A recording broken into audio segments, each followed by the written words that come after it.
Oke, masih dengan Profesor Kardus. Tak berijazah, tapi jenius.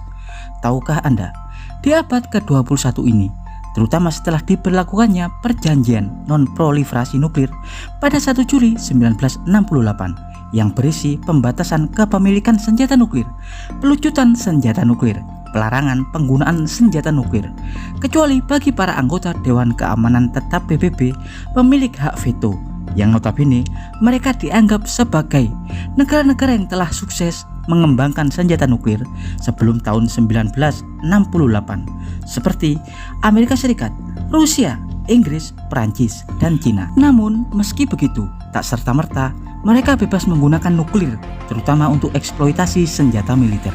Kepemilikan senjata nuklir mereka pun diawasi dan bersifat terikat dengan ketentuan hukum internasional. Begitu pula dengan jumlah kepemilikan hulu ledak nuklir.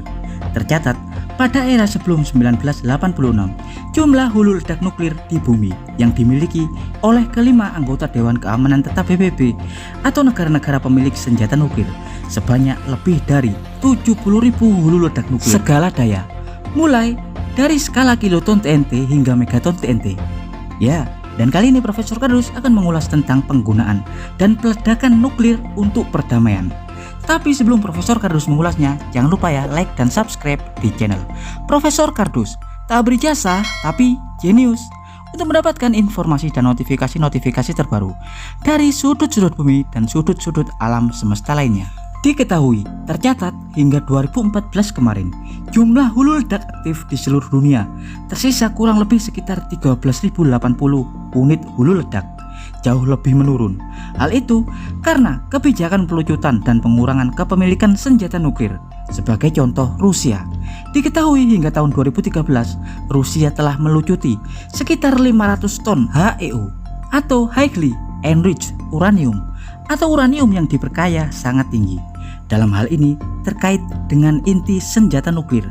500 ton HEU milik Rusia tersebut setara dengan jumlah hulu ledak yang digunakan pada 20.000 senjata nuklir. 500 ton HEU tersebut sebelumnya dirakit dalam senjata nuklir dalam bentuk bola plutonium fisil seperti plutonium 239 atau uranium fisil seperti uranium 235 dengan konsentrasi di atas 90% sebelum kemudian dilucuti dengan pengawasan lembaga nuklir internasional, terutama IAEA atau International Atomic Energy Agency.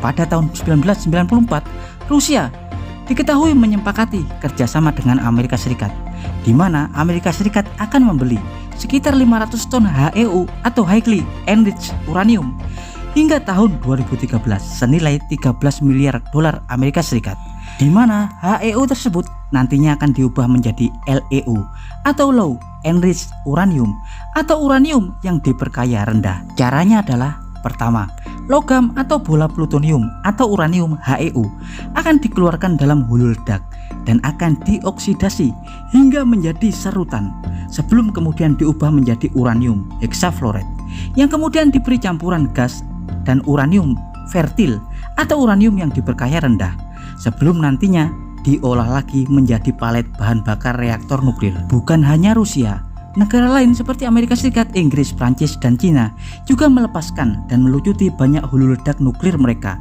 Dan hingga kini tersisa sekitar 13.080 hulu ledak nuklir di dunia, di mana dengan dua pemilik senjata nuklir terbesar masih diduduki oleh Amerika Serikat dan Rusia. Tak hanya itu, bahkan penggunaan senjata nuklir atau peledakan senjata nuklir yang diperbolehkan saat ini hanya untuk peledakan yang disebut sebagai Peaceful Nuclear Explosive atau PNE atau peledakan nuklir damai. Peledakan nuklir damai adalah bentuk peledakan dengan menggunakan senjata nuklir, bukan untuk menghancurkan atau membunuh dalam artian konflik bersenjata. Peledakan nuklir yang diperbolehkan adalah penggunaan hulu ledak untuk kebutuhan industri atau pembangunan sosial yang terbatas. Tapi ini pun sangat diawasi dengan perizinan sangat ketat. Peledakan seperti ini umum dilakukan pada era di bawah tahun 90-an, seperti pemboman nuklir untuk pembuatan kanal, pembuatan terowongan-terowongan, di mana hulu ledak nuklir biasanya dikubur di dalam bumi, kemudian diledakkan dengan tujuan untuk menghancurkan kontur topografi tanah yang terlalu keras. atau padat. Ledakan ini juga biasa digunakan untuk menghentikan kebocoran penggunaan gas alam, di mana ledakan nuklir digunakan untuk menghancurkan tanah dan menutup lubang gas pengeboran bawah tanah. Tapi sekali lagi, hal seperti ini sangat diawasi dengan perizinan super ketat. Ya, dan demikian adalah informasi singkat dari Profesor Kardus tentang penggunaan senjata nuklir untuk kepentingan damai. Profesor Kardus dari Markas Besar IAEA mengabarkan.